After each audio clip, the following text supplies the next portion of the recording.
Mantan Jaksa Agung Muda Tindak Pidana Khusus Jampitsus Febri Adriansyah seakan menolak untuk dikaitkan dengan temuan uang dan emas yang didapat penyidik Polri saat melakukan penggeledahan di sejumlah tempat, hingga dikaitkan dalam kasus dugaan tindak pidana pencucian uang.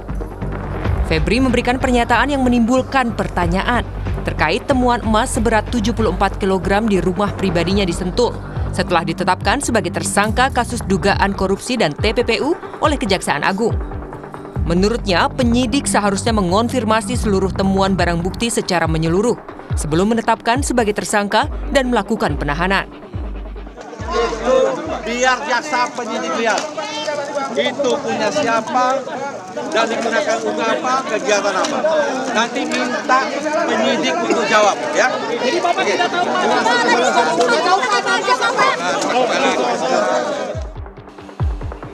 Sebelum Febri ditahan, Handika, kuasa hukum tersangka dugaan korupsi dan tindak pidana pencucian uang Don Rito, menyebut rumah di kawasan Sentul yang digeledah penyidik adalah rumah yang ditempati kliennya. Don Rito menegaskan kliennya tidak memiliki keterkaitan dengan dugaan kasus korupsi. Ia juga menyatakan rumah di Sentul sudah tidak lagi ditempati oleh mantan Jampitsus Febri Adriansyah. penguasaan, kepemilikan. Jadi itu bukan milik Pak Febri. Rumah itu sudah 10 tahun, informasinya nggak pernah dipakai sama Pak Febri. Tapi di 2023 dipinjam oleh si Pak Idor untuk kantor yayasan. Sewa, kontrak, atau hanya obrolan terus? Mengajukan permohonan menggunakan. Ini dibuktikan dengan bukti pendukung ada 2. 1, semua biaya maintenance, listrik, air, dan staf yang kerja di situ yang bayar Pak Idon semua, bukan Pak Febri. Per 2023. Itu awal 2023. Lantas, siapa pemilik uang serta emas 74 kg yang disembunyikan di dalam berangkas? Kini mantan Jampitsus Febri Adriansyah ditahan di rumah tahanan KPK sejak 24 Juli 2026 untuk masa penahanan awal selama 20 hari guna keperluan penyidikan lebih lanjut. Tim Liputan, Kompas TV.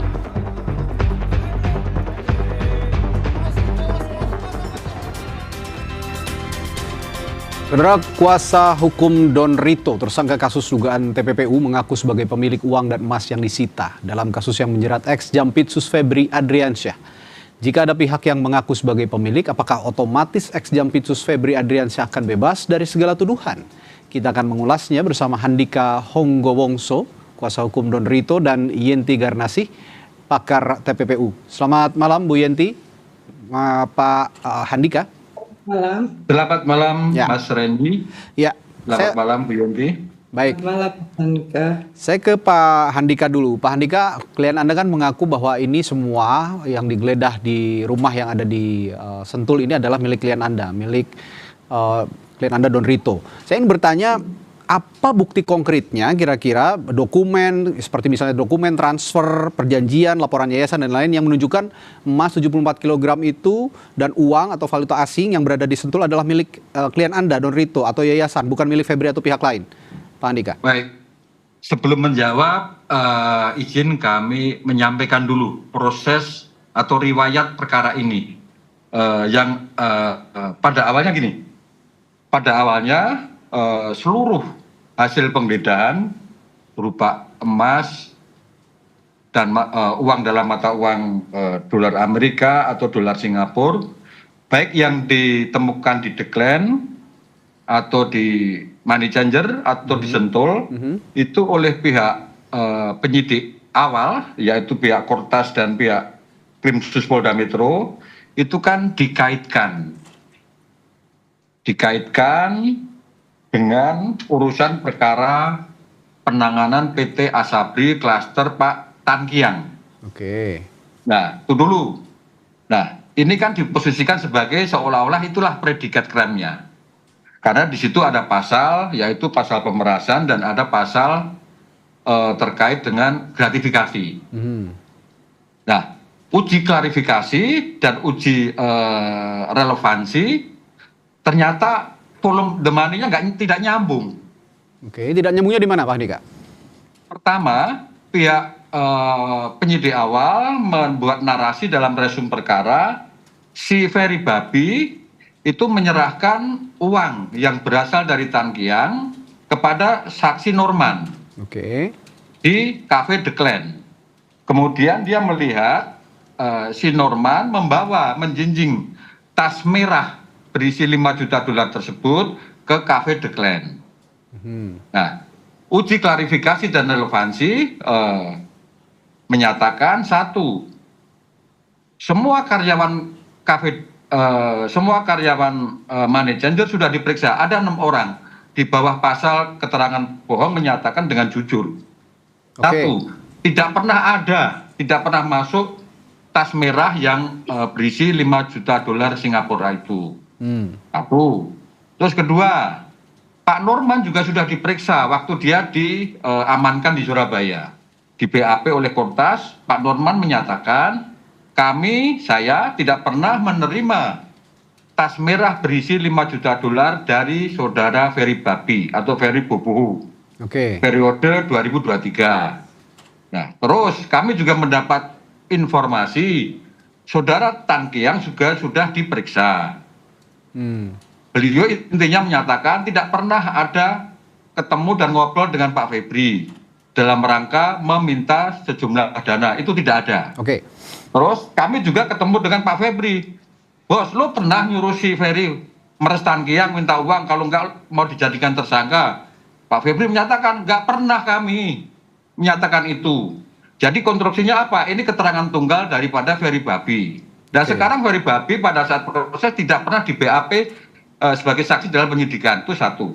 Terus kedua, singkat cerita, terkait dengan matinya listrik PLN, diambil para supplier yang diduga suplai batu bara di bawah spek. Pak Idron, aku tanya, lo pernah menangani perkara supplier terhadap nggak ada kami nangani. Pak Andika. Yang ketiga, terkait dengan perkara CBS dan piutang PT ke PT KNI, lo pernah nangan? Urusannya juga tidak. Jadi ini tidak nyambung. Satu. Kedua, Pak Andika, pada saat diserahkan ke pihak tim 9, narasinya dirubah. Pak Andika begini, saya potong. Tidak lagi dikaitkan dengan. Pak Andika begini, ini kan dengan argumentasi yang Anda paparkan barusan, artinya alasan itulah yang membuat Anda juga beserta klien Anda mengajukan pra peradilan dengan kepemilikan uang dan 74 kg. Atas apa gugatannya kira-kira? Gini, memang ada rencana mengajukan pra peradilan. Salah satu argumennya ada penyimpangan prosedur dalam tahap penyidikan dan dalam tahap penyidikan penetapan tersangka. Terkait dengan objek sitaan berupa emas dan uang dalam bentuk dolar Amerika dan Singapura, itu kan menjadi fakta material. Pertanyaannya tadi relevan dengan pertanyaan pertama. Itu uang dan emas punya siapa? Kan begitu. Nah, inilah yang tidak pernah dikonfirmasi kepada Pak Febri pada saat beliau ditetapkan tersangka oleh tim 9. Kalau begitu itu punya siapa, Pak? Kalau bisa dijelaskan di kesempatan ini. Nah, menurut klien kami itu adalah berasal dari satu pihak yang namanya ST, dua P, ketiga F, keempat itu Z. Gua belum bisa ungkap secara gamblang saat ini karena lawyer mereka sedang berkomunikasi dengan kami untuk menyinkronkan data, menguji semua bukti-bukti kepemilikan dan proses asal-usulnya. Itu berarti sudah ada. Nanti akan disampaikan baik di penyidikan atau di publik. Ini sudah ada yang mengklaim kepemilikannya. Perlu juga kami sampaikan ya. Singkat saya harus ke Bu Yenti. Di tim 9 narasinya berubah. Sebagai predikat crime dibuat konstruksi seolah-olah Pak Febri memperdagangkan pengaruh dalam penanganan perkara. Klaim ini kan Anda makin tidak nyambung lagi dengan objek temuan. Klaim Anda tidak ada kaitannya dengan Pak Donrito begitu ya. Kalau begitu, Pak Febri ini. Nah, kalau begitu saya bertanya dulu ke Bu Yenti, dalam perkara TPPU, kalau sudah ada klaim uang dan emas adalah milik seseorang dan ini kan miliknya besar dan disembunyikan begitu. Ini apakah otomatis menggugurkan dugaan keterkaitan aset tersebut dengan tersangka lain, Bu Yenti? Tidak ya, kan ini kan sudah ditersangkakan gitu kan, Oke. ditersangkakan berarti kan sudah ada dua alat bukti, TPPU dan kejahatan asalnya. Karena sekaligus kan ya. Kemudian awalnya kan dikatakan dari 3 kejahatan tadi seperti Mas Handi sampaikan tadi, Oke. dan kemudian ada TPPU dan berkaitan dengan TPPU dan berkaitan dengan penggeledahan di satu tempat ada harta kekayaan yang mencurigakan, yang tidak biasa, yang tidak lumrah. Itu indikasinya memang TPPU. Terlepas bahwa itu pemilik siapa itu nanti. Jadi di situ ada harta kekayaan yang mencurigakan. Menurut dua alat bukti yang dipegang oleh Tas Tipikor Polri tadinya kan gitu ya. Itu karena ada sejumlah itu kan mencurigakan, jumlahnya besar sekali, itu juga mencurigakan, apalagi kalau dikaitkan dengan pemilik rumah. Kemudian dan caranya tidak wajar. Kalau wajar, kalau itu sah, kenapa mesti ditaruh di brankas di rumah? Kemudian emas juga besar sekali. Itu adalah indikasi TPPU. Tapi penyidik tentunya setelah pendalaman ya, saya kira ini penyelidikan udah lama. Setelah pendalaman, kemudian penyidik itu menggeledah di beberapa tempat tadi. Kemudian setelah digeledah itu pasti dari penggeledahan dan kemudian disita sekarang ya Pak ya, dan penyitaan itu pasti ada kaitannya dengan bukti kejahatan asal yang sudah ada di penyidik. Kejahatan asalnya itu dari 3 korupsi tadi. Tetapi kalau untuk Pak Febri misalnya, itu kan tidak mungkin terlibat korupsi yang 3 hal tadi. Oke. Tapi kemungkinannya adalah terjadi korupsi dalam penanganan korupsi, gitu kan? Ya. Dalam penanganan korupsi yang karena disampaikan waktu itu oleh kepolisian bahwa pasal terkait dengan suap, gratifikasi atau pemerasan, kan itu. Jadi 3. Nah, kalau Pak Febri sampai 3 hal ini dan kemudian ada TPPU-nya, tentu dari penerimaan antara 3 pasal ini entah yang mana, dia sudah menerima dari orang yang berperkara kan gitu ya, berperkara. Ya, harus dari Pak Febri harus ada pergerakan, itu baru yang bersangkutan terkena TPPU yang ini gitu. Entah TPPU yang lain gitu, harus begitu karena TPPU sangat tergantung terjadinya kejahatan asal. Oke, saya kembali ke Pak Andika. Pak Andika, tapi dengan klaim kepemilikan aset dari klien Anda ini, apakah ini juga malah berpotensi akan ada kerugian sebenarnya untuk klien Anda sendiri? Karena akan ada penyidikan baru terkait asal usul dana tersebut. Kalau untuk klien kami mau dibikin 1 sprindik atau 2 sprindik atas objek sitaan itu sama aja. Toh pada saatnya kalau diuji material maka secara hukum pembuktian itu bukan dari hasil kejahatan yang bisa dihubungkan baik dengan terkait dengan konstruksi perdagangan pengaruh oleh seorang pejabat atau terkait dengan masalah penanganan perkara. Itu jauh dari itu. Itu jauh sekali. Nah, tapi ini kan dibuat narasi seolah-olah itu hasil penanganan perkara atau berkaitan dengan penanganan perkara atau memperdagangkan pengaruh. Nah, tadi kami tertarik dengan keterangan Ibu Yenti, Pak Febri bergerak enggak terhadap aset itu. Nah, Pak Febri itu kan pasif, beliau itu pasif. Oke. Beliau itu pasif terhadap aset itu. Kedua, pertanyaan tadi disimpan dengan cara tidak wajar. Ya, ini kenapa harus disembunyikan begitu? Nah, pertanyaan gini, 2023 Idon kan merenovasi rumah yang di Sentul. Nah, pada saat merenovasi, si Idon menyampaikan sekalian aja buat brankas, ngundanglah kontraktor melakukan survei lokasi, dia membuat desain itulah yang kemudian diaplikasi. Jadi brankas yang besar itu bukan permintaan Pak Idon, tapi itu rekomendasi dari kontraktor. Oke. Itu loh. Nah, kontraktor berprinsip semakin besar brankas, semakin konstruksinya kuat, semakin kualitas bagus, tentunya kan dia berharap dapat margin yang besar. Nah, jadi tidak ada maksud dari Pak Idon membuat brankas yang besar untuk menyimpan yang aset-aset yang besar, bukan itu. Oke. Riwayatnya itu karena rekomendasi kontraktor. Oke, rekomendasi kontraktor. Tapi kan sewajarnya begitu ya. Ada jumlah uang yang sangat besar, 5 juta dolar Singapura. Lalu ada 74 kilogram emas. Ini kalau kita dilihat dari aktivitas sehari-hari, biasanya kan normalnya orang disimpan di bank, di safe deposit box atau dan segala macam. Saya ingin ke Mbak Yanti, apakah ini wajar disimpan sesuai dengan rekomendasi kontraktor kalau kata Pak Handika di dalam brankas di sebuah rumah, Bu Yanti? Iya, indikasi kuatnya TPPU itu adalah, tapi tentu saja dengan 2 alat bukti ya Pak Andi ya, itu adalah dalam hal ini ada uang di rumah siapapun itu uangnya besar sekali yang itu tidak biasa, tidak wajar, bahkan berbahaya sebetulnya kan. Kemudian ada emas yang sebesar itu, sebanyak itu ya, karena itu kan per 100 gram kelihatannya kan, sebanyak itu kan indikasinya seperti itu. Tadi kalau disebutkan Pak Febri itu pasif, itu artinya kita kan nggak tahu ya Pak. Ini kan disampaikan oleh penyidik bahwa Pak Febri itu adalah korupsi dan TPPU, gitu, bukan dari saya ya, korupsi dan TPPU. Artinya harus ada konstruksi perbuatan yang dilakukan Pak Febri berkaitan dengan korupsinya apakah korupsinya tadi itu yang dibilang pasal 12 B besar B kecil dan pemerasan itu kan harus nanti ada buktinya. Dan TPPU-nya tadi kalau Pak Handi mengatakan pasif berarti ada penerimaan lain gitu. Karena kalau yang penerimaan dari suap itu ya kejahatan asal Pak.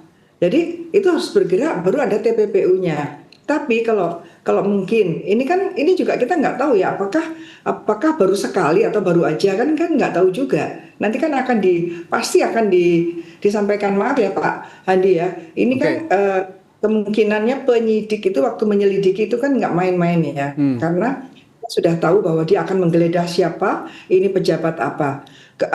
Rasanya tidak mungkin lah mereka sembarangan gitu. Apalagi kalau sebelum terjadi huru-hara ini, saya sebutkan huru-hara ini, drama ini, tadi kan bayangannya kepolisian mereka yang menyidik, nanti mereka akan limpahkan ke kejaksaan ketika sudah P21 gitu.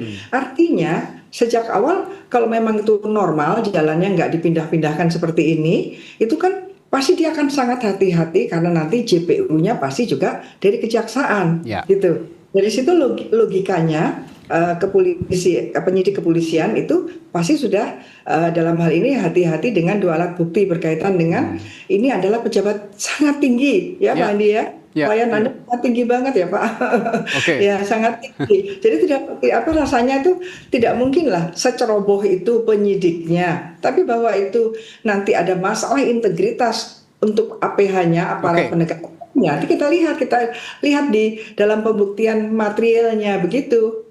Oke, terakhir saya ke Pak Handika kalau begitu. Anda kan dikabarkan mengajukan gugatan pra-peradilan. Nah, kira-kira bukti apa yang akan dibawa ke meja sidang pra-peradilan yang bisa menguatkan klien Anda bisa terbebas dari status ini? Baik, ini menanggapi Bu Yanti tadi ya. Berarti kan harus dibuktikan dulu, Bu. Siapa yang diperas? Siapa yang menyuap? Itu kan dikonstruksikan sebagai pidana asalnya. Iya kan? Nah, di dalam proses pemeriksaan, siapa yang diperas, siapa yang menyuap sebagai bentuk gratifikasi itu belum ada. Belum ada. Nah, itu kan beban penyidik untuk membuktikan kan. Makanya kami bilang penetapan tersangka Pak Febri itu sangat prematur. Penyidik itu gegabah, sembrono. Oke, setuju nggak Bu dengan pendapat itu kalau begitu? Karena apa? Karena kami saksikan sendiri pada saat kami diperiksa di lantai 20 mendampingi Idon, tim 9 itu sangat tertekan lagi. Mukanya tuh semuanya pada lunglai pucet. Oke. Ya, ini apa? Kenapa? Dia harus menjaga integritas dari serangan-serangan yang menyerang mantan Jampitsus. Oke. Nah, jadi ini kami yakin itu keputusan bersifat politik daripada berbasis hukum. Oke, itu yang akan untuk memuaskan pihak-pihak yang menyerang Pak Febri. Oke, itu yang akan dibawa ke sidang pra-peradilan juga ya, berarti ya materi-materi itu juga yang akan diajukan. Bagian itu tentu akan kami klasifikasikan sebagai prolognya. Prolog dalam proses pentersangkaan dan penahanan. Pasti itu kami akan sampaikan. Baik. Nah, Oke, baik. terima kasih Pak Handika Honggowongso dan kuasa hukum Don Rito dan Yenti Garnasi, pakar TPPU. Kita akan diskusikan lagi lain waktu dan ini juga masih bergulir pembuktian nanti yang akan menarik untuk kita nantikan. Terima kasih Bu Yenti, Pak Handika, selamat malam, sampai jumpa.